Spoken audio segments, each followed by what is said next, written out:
Okay, may tanong ang ating Paps na si King_Jeff 032808. Paps, tanong lang, pag nag-deposit na ba ako, mag-i-start na ako magkuha ng book or may requirements pa akong ibibigay?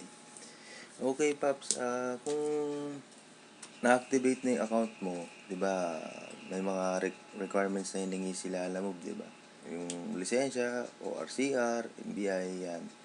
Naipasa mo naman, na-activate na yung account mo. Kailangan mong deposit talaga. 500 pesos sa motor. Hindi ka makakuha ng booking ng walang cash deposit.